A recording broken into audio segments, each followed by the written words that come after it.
मित्रों नमस्कार, मैं दिलीप पांडे। स्वागत है आपका मेरे YouTube चैनल में। मित्रों, यूजीसी रेगुलेशंस 2026 देश के सभी विश्वविद्यालयों में लागू हो चुके हैं।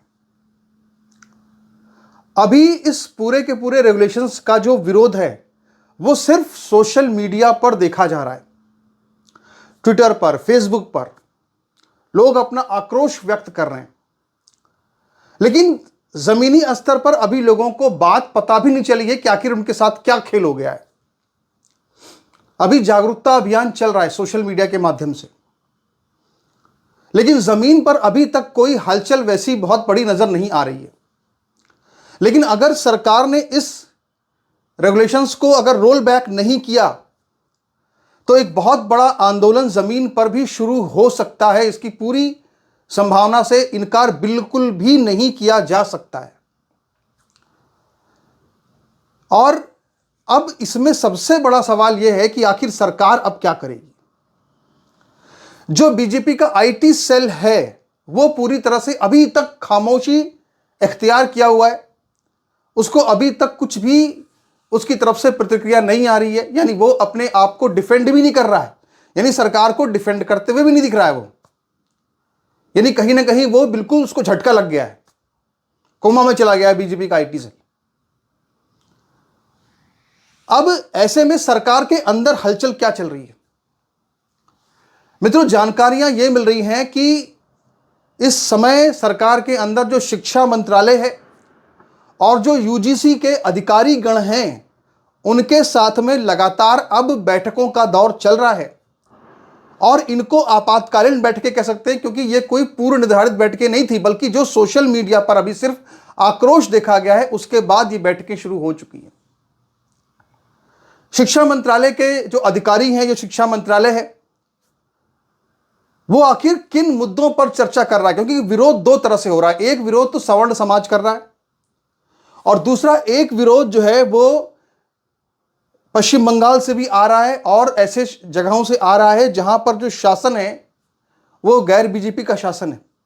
और वो इसलिए आ रहा है क्योंकि इसमें जो रेवोल्यूशंस आए हैं इसमें एक प्रावधान ये भी बताया जा रहा है जिसमें कि कहा जा रहा है कि किसी भी विश्वविद्यालय में वाइस चांसलर की जो नियुक्ति है वो आवश्यक नहीं कि कोई प्रोफेसर ही हो, वो कोई इंडस्ट्रियल एक्सपर्ट भी हो सकता है। तो कुछ इसमें विपक्ष का यह कहना है कि दरअसल ये प्रावधान इसलिए घुसाया गया ताकि सरकार विश्वविद्यालयों पर अपने ही लोगों को, यानी कि अपने खासकर संघ के लोगों को स्थापित कर सके। इस तरह का आरोप सरकार पे लग रहा है। लेकिन यह मामला उतना गंभीर नहीं है। जो सबसे बड़ा गंभीर मामला है वो सवर्ण समाज का जो विरोध है वो ज्यादा गंभीर मामला है।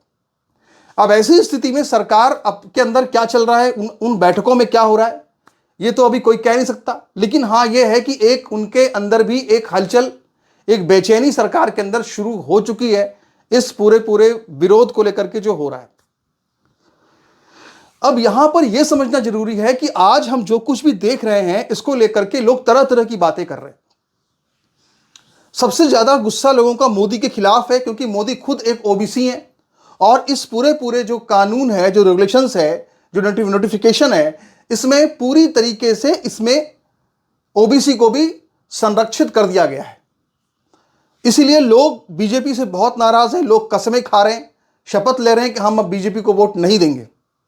गुस्सा बहुत ज्यादा लोगों के अंदर है। लेकिन आज यहां पर यह समझने की भी जरूरत है कि किस तरह से जो हमारे प्रधानमंत्री मोदी हैं वो जो है हल्दी चंदन लगा करके और डमरू बजा बजा करके और हनुमान जी की पतंग उड़ा करके वो ये सब करने में व्यस्त रहे, ये सब करने में बिजी रहे।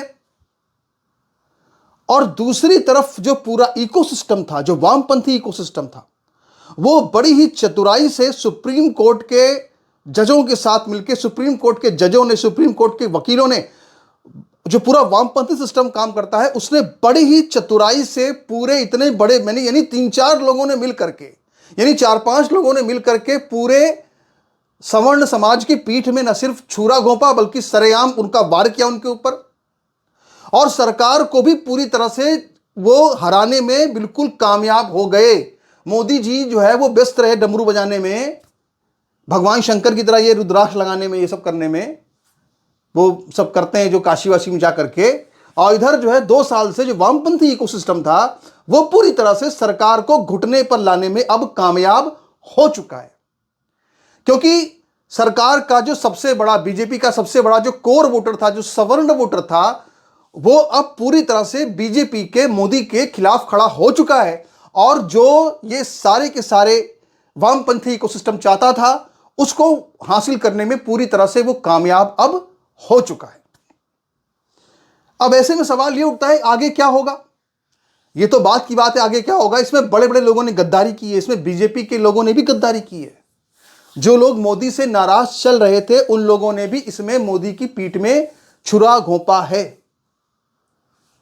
अगर आप पूरे मामले की स्टडी करेंगे तो आप समझेंगे कि इसमें कहीं ना कहीं मोदी जी जो है वो अपने ख्वाबों ख्यालों में रहते हैं और उनके पीछे क्या चल रहा है, क्या कौन कहां कहां पे जो है घाव कर रहा है, उनको कुछ जानकारी नहीं मिल रही है, या फिर वो बिल्कुल सीधे तौर पर इन्वॉल्व है इसमें, उनके आदेश से सब कुछ हो रहा है।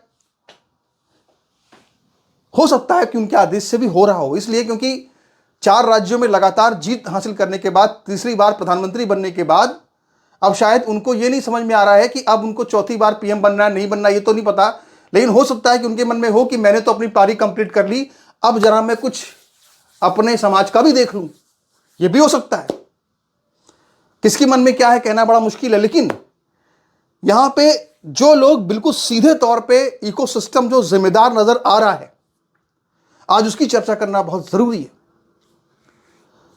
मित्रों, ये जो पूरा का पूरा मामला है, ये जो पूरी की पूरी जो हमारे जो सवर्णों को सामने से जो वार किया गया है, जो हिंदुओं को दोफाड़ करने की कोशिश की गई है, ये कोशिश करने के जो प्रमुख लोग जिन्होंने किया है उनमें एक तो है इंदिरा जयसिंह, जो कि सुप्रीम कोर्ट की सीनियर एडवोकेट हैं।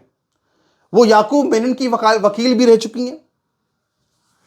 वो समलैंगिकता का भी समर्थन करती हैं, समलैंगिक संबंधों का, और भी तरह तरह का उनका। भीमा कोरे गांव में वो अर्बन नक्सलियों को बचाने में लगी रही, और उनके बारे में आगे बताएंगे आपको। लेकिन इसके अलावा सबसे बड़ा जो जिम्मेदार इसका है वो कौन पता है आपको? वो है पूर्व चीफ जस्टिस बी.आर. गवई। ये वही बी.आर. गवई है, यानी कि बी.आर. गवई एक इसके जज रहे, दूसरे के.वी. विश्वनाथन, ये 2 जज, और इंदिरा जयसिंह किसका केस लड़ रही थी? रोहित वेमुला की मां का।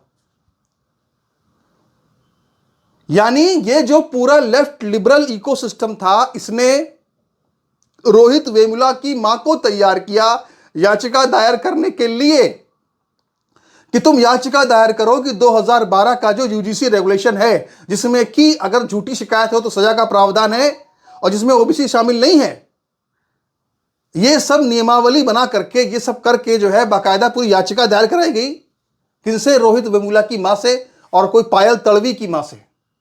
इन दोनों से याचिका दायर करवाई गई।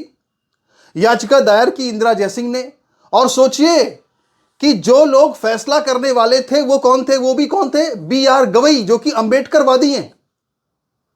बी.आर. गवई वही हैं जिन्होंने कि साफ साफ ये कहा कि जो विष्णु अगर इतने महान हैं तो खुद अपना सर जो है वो मूर्ति पर क्यों नहीं रख लेते।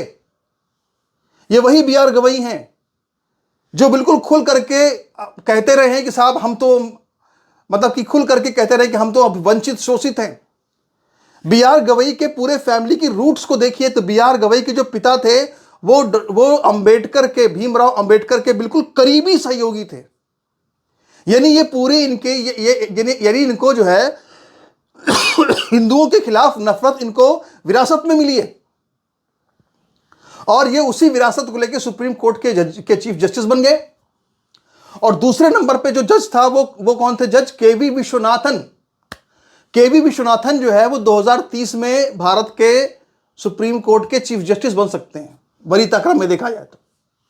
ये के.वी. विश्वनाथन कौन है? ये के.वी. विश्वनाथन वो हैं जिन्होंने की बाकायदा समलैंगिकता, यानी समलैंगिक शादी होनी चाहिए, इसके लिए बाकायदा वो वकील रह चुके हैं। वकील से वो जज बने और वो वकालत कर चुके हैं कि समलैंगिक संबंधता रहनी चाहिए, यानी कि वो उदारवादी प्रगतिशील समाज से आते हैं।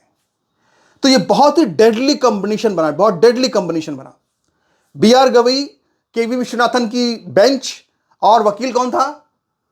वकील थी जो है इंदिरा जयसिंह, और दूसरी तरफ तुषार मेहता थे सॉलिसिटर जनरल भारत के। लेकिन चूंकि इतनी जबरदस्त सेटिंग थी, जज ही बी आर गवई, तो क्या सुनी जाएगी किसी की? सरकार की कोई बात सुनी ही नहीं गई सुप्रीम कोर्ट के अंदर। और मैंने इसका पूरा टाइमलाइन नोट किया है कि इसमें कब क्या हुआ। उस हिसाब से अगर आप देखेंगे तो आपको इसमें बहुत क्लियर ये जानकारी समझ में आ जाएगी कि दरअसल मैं आपको एक संक्षिप्त में बता देता हूं। 2016 में रोहित वेमुला की मौत हुई, 2019 में पायल तड़वी की मौत हुई, 2000 फरवरी 2024 में यूजीसी ने पहला ड्राफ्ट बनाया। इन्होंने केस किया, इसके बाद पहला ड्राफ्ट जो बना यूजीसी रेगुलेशंस का, वो बना फरवरी 2024 में। लेकिन जब ये बना तो उस समय इंदिरा जयसिंह ने और जो जज साहबान बैठे हुए थे, इन लोगों ने विरोध किया कि भैया इसमें ओबीसी क्यों नहीं शामिल है, क्योंकि रोहित वेमुला तो ओबीसी है। अभी इनसे ये पूछो कि रोहित वेमुला अगर ओबीसी है तो उसने वहां पे एससी का सर्टिफिकेट क्यों बनवा करके उसने वहां पे एडमिशन लिया था? यानी कि इनकी चालें देखिए आप, कहीं पर एससी है, कहीं पर ओबीसी है। इसके बाद अप्रैल 2025 में सुप्रीम कोर्ट का आदेश हुआ, और वह आदेश क्या हुआ यूजीसी को? एक साल बाद लगभग, जब यूजीसी ने पहला ड्राफ्ट बनाया तो उसे फटकार लगाई यूजीसी को और यह कहा कि भैया इसमें कुछ ठोस करके लाओ, इसमें कुछ है नहीं दम। इसके बाद सितंबर 2025 में, यानी कि लगभग 4-5 महीने बाद, यूजीसी ने 8 हफ्ते का टाइम दिया, 8 हफ्ते का अल्टीमेटम दिया। और वो बी आर गवई, उस समय बी आर गवई, यही जो भगवान विष्णु का मजाक उड़ा रहे थे, इन बी आर गवई ने अल्टीमेटम दिया। किसको? सरकार को, यूजीसी को अल्टीमेटम दिया कि भाई अगर तुमने 8 हफ्ते में अगर तुमने ये फाइनल नहीं किया बना करके इसको रेगुलेशंस, तो तुम्हारे ऊपर जो है वो क्या करेंगे, तुम्हारी मान्यता रद्द कर देंगे। और बाकायदा आदेशित किया कि रोहित वेमुला और पायल तड़वी की मां जो कह रही हैं, वो जो 10 पॉइंट्स वो बता रही हैं, उसको शामिल कर लिया जाए, जिसमें कि यहां तक की बात है कि यूनिवर्सिटी की मान्यता तक रद्द कर दी जाए। अगर कोई यूनिवर्सिटी जो है, अगर किसी ने सुसाइड कर लिया, एससी एसटी के ओबीसी के छात्र ने वहां पे यूनिवर्सिटी में किसी भी कारण से, चाहे वो प्रेमिका की याद में सुसाइड कर लिया, तो भी उसके ऊपर जो है वो ये है कि उसकी मान्यता रद्द कर दी जाएगी। इस तरह के उसमें 10 सूत्री उसमें डलवाए गए, ओबीसी वाली बात कही गई कि ये करो, सजा नहीं मिलनी चाहिए, सब इसमें किया गया। और ये सब सीधे मतलब सीधे सीधे बी आर गवई ने नाम तो रोहित वेमुला की मां का और पायल तड़वी की मां का लिया, लेकिन पायल तड़वी की मां और रोहित वेमुला की मां क्या इतनी पढ़ी लिखी हैं कि वो 10 पॉइंट बनाएंगी? वो तो वही लेफ्ट लिबरल इकोसिस्टम यानी कि इंदिरा जयसिंह ने किया। यानी इंदिरा जयसिंह के दिए हुए 10 पॉइंट सरकार को, यूजीसी को कहा गया कि इसको इंक्लूड करो, चाहे कुछ भी हो जाए इसको इंक्लूड करो। लेकिन उसके बाद यूजीसी असमंजस में लगातार पड़ा रहा, वो बिल्कुल समझ में नहीं आया कि वो करे तो क्या करे। इसके बाद 14 नवंबर 2025 को पार्लियामेंट की स्टैंडिंग कमेटी की बैठक होती है, और स्टैंडिंग कमेटी ऑफ एजुकेशन जो पार्लियामेंट के अंदर है, उसके जो अध्यक्ष हैं वो कौन है? दिग्विजय सिंह। करेला ऊपर से नींद चढ़ा, काल में खोज। दिग्विजय सिंह, अब इसमें ऐसा नहीं कि दिग्विजय सिंह अकेले ही थे, बहुमत तो उसमें बीजेपी का ही है, उसमें संबित पात्रा है, उसमें रविशंकर प्रसाद है, उसमें टीएमसी का कल्याण बनर्जी भी है, बहुत से उसमें लोग हैं, पर बहुमत उसमें बीजेपी का ही था। लेकिन अध्यक्ष कौन था? दिग्विजय सिंह। दिग्विजय सिंह ने भी विरोध किया कि इसमें ओबीसी क्यों नहीं शामिल है, इसमें सजा क्यों मिलनी चाहिए, अगर कोई झूठी शिकायत करे तो सजा क्यों हो, उसको कोई सजा नहीं होनी चाहिए उसको। और यहां पर बहुत बड़ा खेल हुआ। रविशंकर प्रसाद ने यह समर्थन किया कि इसमें जो सजा का प्रावधान किया गया है, यह सजा का प्रावधान इसमें नहीं होना चाहिए, ऐसे गद्दारी होती है। इसके बाद तब भी इसके बाद भी जो है वो यूजीसी ने कोई ड्राफ्ट वगैरह नहीं, मतलब कोई फाइनल ड्राफ्ट नहीं किया।